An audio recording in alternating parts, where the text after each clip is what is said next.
사랑하는 우리 주님의 은혜와 평강이 사랑하는 성도 여러분, 그리고 온라인으로 예배하는 모든 분들에게 함께하기를 주의 이름으로 축복합니다. 흔히 말하기를 안 좋은 일은 한꺼번에 몰려온다고 하잖아요. 지난 몇 주간 개인적으로 저도 힘에 부치는 시간들을 좀 보냈습니다.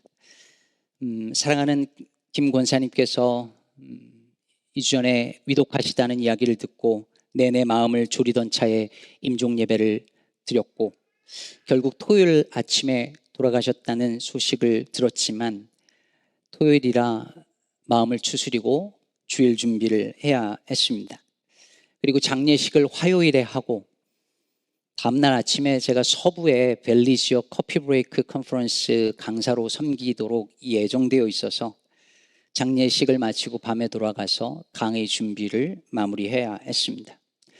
이 일이 진행되는 동안에 제 딸이 코로나에 걸리더니 이어서 아내가 코로나에 걸려서 심하게 앓아 누웠었습니다. 좀 심각하다 싶을 정도로 꽤 아팠고, 저는 그래서 아들 방에서 눈치 보면서 제가 격리를 하면서 거의 지내야 했고, 장례식과 강의 준비와 주일 설교 준비를 하면서 근근히 그냥 아내를 조금 챙겼습니다. 그러다가 지난 주말에는 제가 허리를 삐끗해서 걷지도 못할 지경이 되었었고, 바쁜 와중에 병원을 왔다 갔다 해야 했습니다. 지난 주일 제가 걷는 모습이 이상하다고 느껴서 말씀하신 자매님이 딱 한 분 계시더라고요. 그리고 지난 화요일에 있었던 텍사스 총격 사건으로 일주일 내내 마음이 힘들었습니다. 그러다가 급기야 며칠 전에는 저희 집 차가 찌그러지는 황당한 일도 있었습니다. 사실 그리 특별한 일을 겪은 건 아닙니다. 살다 보면 누구나 이렇게 어떤 일들이 막 한꺼번에 터져서 올 때가 있잖아요. 아니, 사실 이 정도는 힘들다고 엄살 부릴 그럴 정도는 아니죠. 중과부적이라고 한다면 이 정도는 돼야 될 것 같아요. 김사인 시인의 중과부적이라는 시입니다. 조카 학비 몇 푼 거두니 아이들 등록금이 빠듯하다. 마을 금고 이자는 이쪽 카드로 빌려내고 이쪽은 저쪽 카드로 돌려막는다. 막자 시골 노인들 팔순 오고 며칠 지나 관절염으로 장모 입원하신다. 다시 자동차세와 통신요금 내고 은행카드 대출 할부금 맡고 있는데 오래 고생하던 고모 부고 온다. 문상 마치고 막 들어서자 천안부도 나서 집 넘어갔다고 아내 운다. 젓가락은 2자루, 펜은 1자루. 중과부적이라고 적고 마치려는데 다시 주차 공간 미확보 과태료 날라오고 치과 다녀온 딸아이가 이를 3개나 빼야 한다며 울상이다. 철렁하여 또 얼마냐 물으니 제가 어떻게 아느냐고 성을 낸다. 시 제목이 중과부적입니다. 듣기만 해도 숨이 턱턱 막히고 아이고 소리가 나오지 않습니까? 이럴 때 우리는 어떻게 해야 될까요? 이렇게 막 몰려올 때, 내 힘으로 어떻게 할 수 없을 때 우리는 어떻게 해야 될까요? 우리 크리스천들은 어떻게, 무엇을 해야 할까요?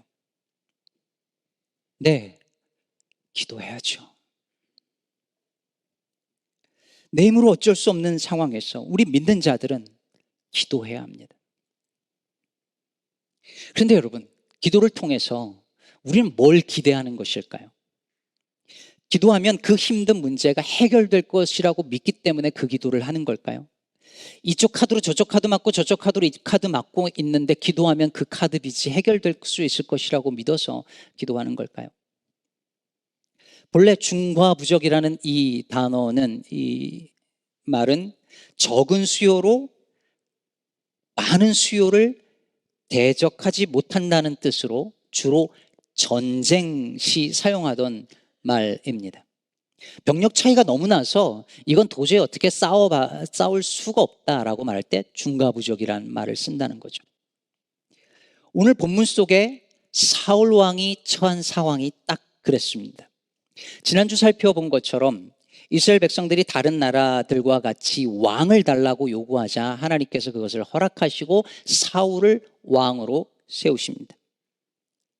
그리고 사울 왕은 오늘 13장 앞에 보면 다른 나라가 왕이 있을 때 반드시 만드는 그것, 즉 상비군, 군대를 조직합니다. 근데 인원이 그리 많지 않았어요. 3,000명밖에 안 됐습니다. 아직 나라가 막 생겨났고 군대 3,000명밖에 안 돼요. 근데 그 중에 1,000명을 데리고 사울의 아들 요나단이 이끌고 나가서 블레셋을 쳐버립니다. 국지전을 해버린 거죠. 그랬더니 블레셋이 가소롭죠. 그래서 전면전을 일으킵니다. 전쟁을 일으킵니다. 그걸 안 사울이 급하게 백성들한테 이 소식을 알려가지고 지금 블레셋이 쳐들어온다. 우리 3,000명 가지고 이게 되지도 않는다. 백성들아 모여라 했더니 백성들이 모여든 거예요. 근데 백성들이 와서 보니까 블레셋 군대가 어마어마한 겁니다. 13장 5절에 보면 블레셋의 병거가 3만이고 마병이 6,000명이고 백성은 해변에 모래같이 많았다고 말합니다. 사실 과장이죠. 해변의 모래처럼 블레셋 인구가 그렇게 많지는 않은데 보니까 너무 많은 거예요. 자기들에 비해서. 그걸 본 이스라엘 백성들이 왔다가 다 숨어버립니다. 막 수풀에 숨고 굴에 숨고 막 다 숨어요. 그리고 나중에 13장 15절 후반부에 보니까 남은 백성의 수가 겨우 600명이었다라고 말합니다. 수만 명의 블레셋 군사와 600명 남은 이스라엘 군사들, 게임이 안 되는 거죠. 중과부족입니다. 진퇴양난입니다. 그런데 설상가상으로 또 다른 문제가 생겼습니다. 이스라엘은 전쟁에 임하기 전에 반드시 제사를 먼저 드렸어야 했는데 제사 집례를 맡은 사무엘이 안 나타나는 거예요. 여러분 그 큐티 이미 하신 분들은 기억나시겠지만 10장에 보면 사무엘이 사울 왕에게 길갈에 먼저 가서 기다리면 7일 기다리면 내가 가서 제사를 드리고 그 다음에 왕이 할 일을 가르쳐 주겠다 이렇게 말한 바 있습니다. 그런데 7일을 기다렸는데 안 오는 겁니다. 전쟁 상황이 지금 긴박한데 빨리 제사를 드려야 되는데 제사 드릴 사람이 안 오니까 백성들은 불안해하고 결국 백성들이 더 흩어지기 시작합니다. 이걸 본 사울이 정신이 번쩍 들면서 안 되겠다 싶었던 것이죠. 번제와 화목제물을 가져오라고 명령하고 자기가 번제를 드립니다. 그런데 번제가 막 마칠 때 다 끝나려고 하는데 말하자면 축도 다 끝났는데 그때 딱 들어오는 거예요. 사무엘이 조금만 일찍 오지. 그리고 속도 모르고 반갑게 가서 맞이하는 사울 왕을 향하여 사무엘이 냉정하게 13절에서 말합니다. 왕이 망령되이 행하였도다. 그리고 사울이 하나님의 명령을 그대로 지키지 않았기 때문에 14절 보면 지금은 왕의 나라가 길지 못할 것이라. 당신 나라는 길지 않을 것이다 라고 예언합니다. 여러분, 아니 사울이 뭘 그래 잘못했습니까? 잘못을 했으면 사무엘이 늦게 왔으니 사무엘 잘못 아닌가요? 예배 시간에 늦게 온 사람이 잘못 아닌가요? 생각해 보세요. 뭐 딱 맞는 비유는 아닙니다만 저희 교회에서 어떤 중요한 행사가 있는데 일부 예배 인도와 설교를 맡은 손태환 목사가 시간이 되도록 안 오는 겁니다. 그래서 할 수 없이 우리 정상화 장로님이 대신 했는데 예배를 마치자마자 수 목사가 와서 한다는 말이 정 장로님이 망령되이 행하셨도다 이렇게 하면 정말 황당한 일이잖아요. 아니 잘못은 지가 해놓고 지가 늦게 와놓고. 그래서 사울도 억울한 마음으로 변명을 합니다. 오늘 본문 12절에 보면 이에 내가 이르기를 블레셋 사람들이 나를 치러 길갈로 내려오겠거늘 내가 여호와께 은혜를 간구하지 못하였다 하고 부득이하여 번제를 드렸나이다 하니라. 당신은 안 오죠. 백성들은 다 흩어지죠. 블레셋 군사들은 곧 쳐들어오기 직전이죠. 그래서 어쩔 수 없이 부득이하게 내가 번제를 드렸다고 말합니다. 어쩔 수 없었다는 거예요. 부득이한 상황이라는 거예요. 이해가 가지 않아요? 이해가 가지요. 누가 봐도 어쩔 수 없는 상황이에요. 말씀에 순종해야 되는데 그러기 힘든 상황이 벌어졌습니다. 하나님, 순종해야 되는 거 아는데요. 우리 집에 지금 이런 일 터졌고요. 직장에 이런 일 터졌고요. 자식들은 그러고요. 진짜 어쩔 수 없어요. 상황이 그래요. 부득이하게 어쩔 수 없어요. 이해가 돼요. 가만히 말씀을 들어보면 형편이 이해가 안 되는 사람 하나도 없어요. 정말 다 이해가 돼요. 어쩔 수 없거든요. 부득이한 상황이거든요. 가정 형편, 직장 형편 다 이해돼요. 어쩔 수 없는 거예요, 정말. 그러나 사랑하는 여러분, 믿음이란 건 바로 그 부득이한 상황에 필요한 것 아닐까요? 도저히 어쩔 수 없는 상황에서 정말 모든 나쁜 일이 한꺼번에 밀려오는 중과 부족의 상황에서 연유를 들어보면 그 사정 다 이해되고 납득될 만한 그런 바쁘고 힘들고 정말 어려운 그 상황에서 진짜 믿음은 거기서 드러나는 것입니다. 힘든 거 압니다. 그러나 저와 여러분의 믿음이 이런 부득이한 상황에서 빛나는 믿음이기를 축복합니다. 그래서 어쩌면 사울이 오늘 처한 이 상황은 이스라엘 왕으로서 하나님 앞에서 시험받는 자리였는지 모르겠습니다. 아마 그랬을 것 같습니다. 지난주 말씀드린 것처럼 하나님은 왕을 세워달라는 이스라엘 백성들의 요구를 들어주지만 전혀 다른 왕, 다른 나라들과는 구별되는 다른 종류의 왕을 세우고자 하셨어요. 즉 이스라엘의 왕은 모든 걸 다 할 수 있는 절대 권력을 가진 왕이 아니라 하나님만이 진짜 진정한 통치자이시고 왕이시라는 것을 보여주는 그 한에서만 왕이었습니다. 그래서 이스라엘 백성, 이스라엘의 왕은 어떤 경우에라도 가장 중요한 게 뭐냐면 율법에 순종하는 거였어요. 따라서 아무리 왕이라도 이스라엘 왕은 제사장이나 선지자가 하는 역할을 절대로 월권하면 안 되었습니다. 제사장과 선지자를 세워서 왕이 함부로 모든 권력을 가지지 못하겠도록 하나님이 하신 거예요. 근데 사울이 어떻게 했습니까? 급하다고 자기가 제사를 드려버렸습니다. 자신이 왕이니까 그 정도 좀 해도 된다고 생각했습니다. 다른 나라 왕들처럼 행한 것이죠. 그런데 여러분, 조금 더 생각해 보죠. 사울이 정말 왜 그랬을까요? 왜 조금만 더 기다리지 그걸 못하고 제사를 드렸을까요? 여러분, 사울은 이스라엘의 첫 번째 왕이었어요. 아직 왕권이 확립되지 않았어요. 사람들이 사울을 진정한 왕으로 온전하게 요즘 유행하는 말로 추앙하지 않았어요. 그럼 왕권을 강하게 확립하려면 가장 좋은 방법이 뭘까요? 여러분, 한국이든 미국이든 정권이 딱 들어섰는데 국민들의 정서가 반으로 갈라지고 어떻게 하면 딱 집결해서 왕권을, 정권을 딱 확고하게 할 수 있을까요? 주로 하는 방법이 뭔가요? 외부의 적을 만드는 것이죠.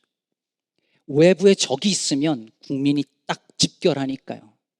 지금 이 상황에서 사울이 자신의 왕권을 확실히 잡을 수 있는 유일한 길은 블레셋과의 전쟁에서 이기는 겁니다. 그런데 이 블레셋과의 전쟁에서 지면 백성들이 왕을 인정하지 않을 것이고, 그러면 자신의 왕좌가 흔들릴 수 있다고 사울은 판단한 거예요. 지극히 합리적인 판단이죠. 사울이 진짜 부득이한 상황이라고 말할 때의 그 속내에는 이게 있었습니다. 그래서 사울은 서둘러 예배를 드립니다. 그래야 흩어지는 군사들을 집결하고 불안해하는 백성들의 마음을 잡을 수 있으니까요. 그래야 전쟁에서 승리할 수 있고, 그래야 자신의 왕권을 확고하게 만들 수 있으니까요. 정치적으로 볼 때 너무나 합리적이고 탁월한 선택이었습니다. 그러나 하나님 앞에서는 아니었습니다. 여러분, 사울을 왕으로 세운 건 백성들이 아니라 하나님이었습니다. 그러므로 사울이 두려워할 것은 백성들이 떠나가는 것이 아니라 하나님이 떠나가는 것이어야 했습니다. 그런데 사울은 백성들이 떠나가자 자기의 왕의 자리가 떠나갈까 봐 불안해했습니다. 그래서 예배를 그래서 드립니다. 아니, 사울은 예배를 써먹습니다. 유진 피터슨 목사님의 표현에 의하면 사울은 그저 하나님을 끌어들인 것이고 자신의 일을 위해 예배를 도구로 사용한 것이었습니다. 백성들을 결집시키고 전쟁에서 승리하고 자신의 왕권을 확고하게 하고자 예배를 도구화했습니다. 수단화했습니다. 정치적 목적을 위해 예배를 써먹었습니다. 사랑하는 여러분, 예배는 우리의 문제를 해결해 주기 위한 도구가 아닙니다. 기도는 우리의 욕심을 채우기 위한 수단이어서는 안 됩니다. 살다 보면 중과 부족의 문제를 만나죠. 내 힘으로 도저히 어쩔 수 없는 상황을 만납니다. 그때 우린 선택의 여지가 없어요. 기도해야죠. 네, 기도해야 됩니다. 도와달라고 매달려야 합니다. 무슨 고상한 기도만 해야 된다는 말이 절대 아닙니다. 간구하고 매달리고 도와달라고 이거 해결해달라고 하는 그 기도 하지 말라는 말 아닙니다. 그러나 여러분, 우리가 기도하는 이유는 기도하면 백전백승이기 때문에 하는 게 아닙니다. 기도는 하나님의 마음에 접속해서 그분의 마음을 알고 지금 내가 처한 이 상황에 대한 하나님의 뜻을 듣는 것입니다. 그리고 순종하는 것입니다. 만일 그분의 뜻이 내가 이기는 것이 아니라 지는 것이면 기꺼이 지는 것입니다.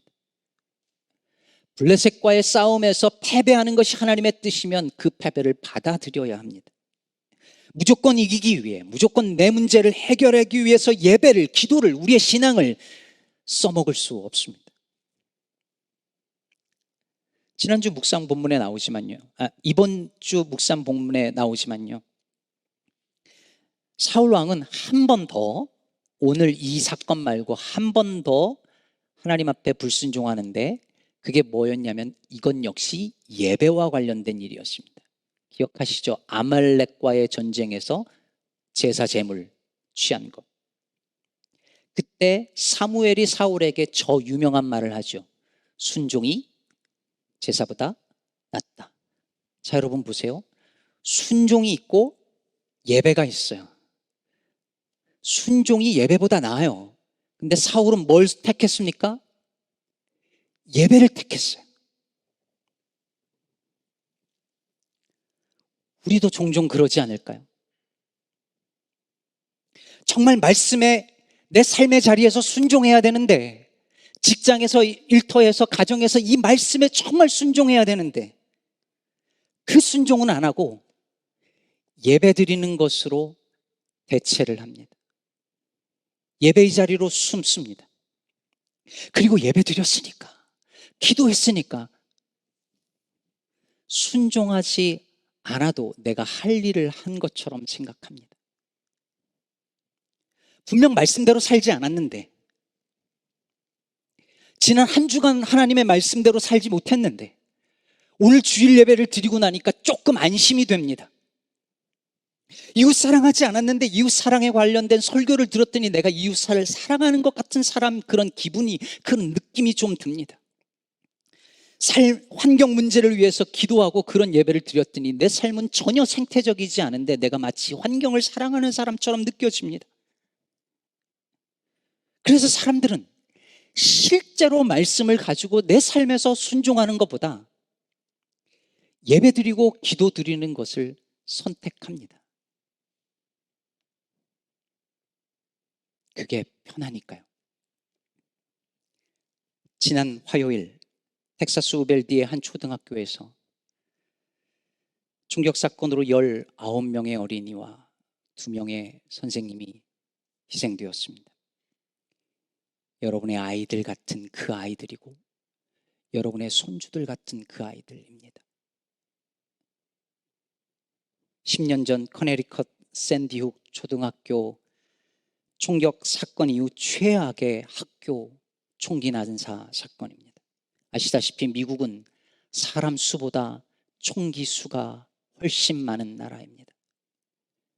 미국은 단 하루도 빠짐없이 매일 사람이 총에 맞아 죽습니다. 전쟁터도 아닌 나라에서. 지난 주간 크리스 머피 의원이 말한 것처럼 어린 학생들이 오늘 내가 총에 맞을지도 모른다는 걱정을 안고 학교에 가는 나라는 미국밖에 없습니다. 미국은 초등학생들이 학교에서 총격 대비 훈련을 받는 정신 나간 나라입니다.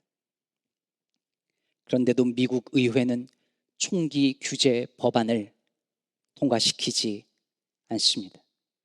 이번 주에 이런 일이 있었는데도 불구하고 최소한 총기 소유자의 백그라운드를 체크하지 않은 법안도 상원을 통과하기 어렵게 되었습니다. 이런 일이 벌어질 때마다 사람들은 안타까워하고 애도하고 기도합니다. 소셜미디어에 텍사스 총격 사건 희생자들을 위한 thoughts and prayers가 넘쳐납니다. 그러나 매번 그게 끝입니다.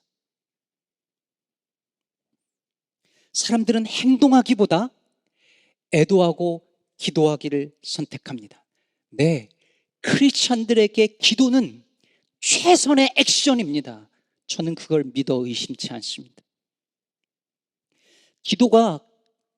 기도한다고 뭐가 달라지냐고 함부로 말하는 것 절대 동의하지 않습니다. 기도가 능력이며 그리스도인이 할 수 있는 강력한 실천이고 행동임을 저는 믿습니다. 우리는 기도해야 합니다. 하지만 만약에 우리의 기도가, 여러분, 기도는 위험한 행동이에요. 그런데 기도가 내 순종을 회피하기 위해서 선택한 수단이라면,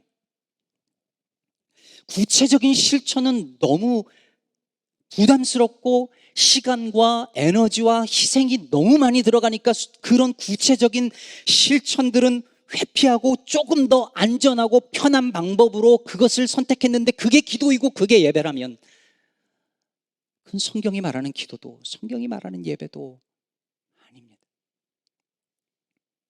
수많은 실천들과 하나님이 말씀하시는 것들을 행하기 위해서 내가 희생해야 될 것들이 너무 많아서 가장 손쉬운 방법으로 오늘 예배 자리에 나와 있고 주일 예배를 드렸기 때문에 그래도 내가 뭔가를 한 것 같은 느낌이 든다면 순종보다 우린 제사를 선택하고 있는 것입니다.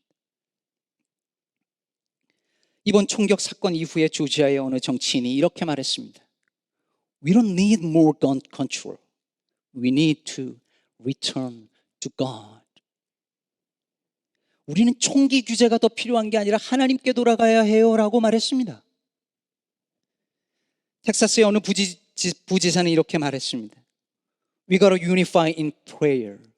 We have to unify in faith. Don't politicize it.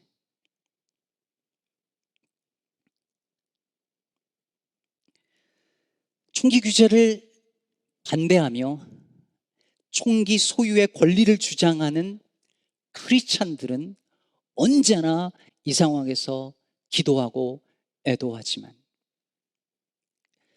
총기 규제하는 것을 정치화하지 말라고, 우린 기도해야 된다고, 우린 하나님께 돌아가야 된다고 언제나 그렇게 말합니다. 우리는 총기 규제가 필요한 게 아니라 더 기도해야 될 때라는 이 은혜스러운 문구에 언제나 속습니다. 우리는 현실에 직면하지 않고 예배와 기도로 숨어버립니다. 예배를 자신의 왕권 확립과 전쟁에서의 승리와 백성들의 생각과 마음을 모으는 정치적 목적을 위해서 예배를 도구화했던 사울처럼 저들은 기도를 사람들을 규합하고 총기 소유 권리를 유지하고 정치적 영향력을 지키는 도구로 써먹고 있습니다. 사랑하는 여러분, 사무엘 선지자는 사울에게 오늘 당신의 나라가 길지 못할 것이라고 말합니다. 여기서 길지 못하다라고 말할 때 길다는 말은 본래 히브리어로 쿰, 서다라는 뜻입니다. 즉 당신의 나라가 서지 못할 것이고 무너질 거라는 것이죠. 왜 그렇습니까? 사울이 오늘 예배를 선택해서 예배를 드린 이유는, 제사 드린 이유는 백성들을 모아서 전쟁에서 승리하기 위함이었습니다. 다시 말해서 사울의 머릿속에 무슨 생각이 있었냐면 전쟁의 승패가 하나님께 달린 것이 아니라 군사력에 있다고 믿었습니다. 하나님은 전쟁의 승리를 무기와 군사력과 권력에 달려있다고 믿는 그런 왕권을 세우지 않으십니다. 그래서 14절 후반부에 사무엘이 말합니다. 여호와께서 그의 마음에 맞는 사람을 구하여 여호와께서 그를 그의 백성의 지도자로 삼으셨느니라. 여러분, 하나님의 마음에 맞는 이 사람 누구를 말합니까? 다윗입니다. 그리고 다윗은 오실 메시아 예수 그리스도를 예표합니다. 예수님의 나라는 힘과 권력과 돈의 힘에 의해서 움직여지는 나라가 아니라 사랑과 희생과 십자가로 우뚝 세워지는 나라입니다. 그날 영원하게 하시겠답니다. 그래서 예수님은 칼을 가진 자는 칼로 망한다고 말씀하셨습니다. 사랑하는 여러분, 총을 가진 총으로 흥한 나라는 결코 길지 못할 것입니다. 하나님께 돌아가야 한다면서 총으로 돌아가는 나라는 망할 것입니다. 길지 않을 나라에 살고 있는 우리는 그럼 이제 뭘 해야 할까요? 기도해야 합니다. 그리고 그 기도에 맞게 행동해야 합니다. 룻과 보아스를 생각해 보세요. 보아스가 룻을 위해서 뭐라고 기도했는지 기억나십니까? 보아스가 룻을 위해 축복 기도를 이렇게 했었습니다. 여호와께서 네가 행한 일에 보답하시길 원하며 이스라엘 하나님 여호와께서 그의 날개 아래 보호를 받으러 온 내게 온전한 상 주시기를 원하노라 하면서 축복 기도를 해줬습니다. 그런데 여러분, 놀라운 게 뭔지 아십니까? 보아스가 기도해주고 축복해주고 룻을 위해서 간구한 것에서 그친 게 아니라 그 간구한 그 내용 그대로 보아스가 룻에게 자신이 먼저 행동합니다. 하나님이 누군가를 통해서 룻을 그렇게 도와주겠지라고 한 것이 아니라 자신이 한 기도의 첫 번째 실천자가 됩니다. 사랑하는 여러분, 우리도 그렇게 살면 좋겠습니다. 희생자들을 위해 기도하고 총기 규제를 위해 이사야와 미가 선지자의 그 예언의 말씀대로 칼을 쳐서 보습을 만들고 다시는 전쟁을 연습하지 아니하는 그 하나님의 나라를 하나님께서 이 땅에 속히 도래하도록 해주시기를 기도하십시다. 그리고 그 나라를 위해 내가 할 수 있는 일을, 그 평화의 나라를 위해 내가 할 수 있는 일을 하는 것입니다. 이것이 우리의 기도가 우리의 불순종이나 영적 게으름을 합리화시켜주는 도구가 아니라 말씀에 순종하기 위한 가장 레디컬한 액션이 되는 길일 것입니다. 부디 평화의 왕이 다스리시는 영원한 하나님 나라의 백성답게 일상의 자리에서 폭력에 저항하고 평화의 도구로 살아가는 저와 여러분 되기를 주님의 이름으로 축복합니다.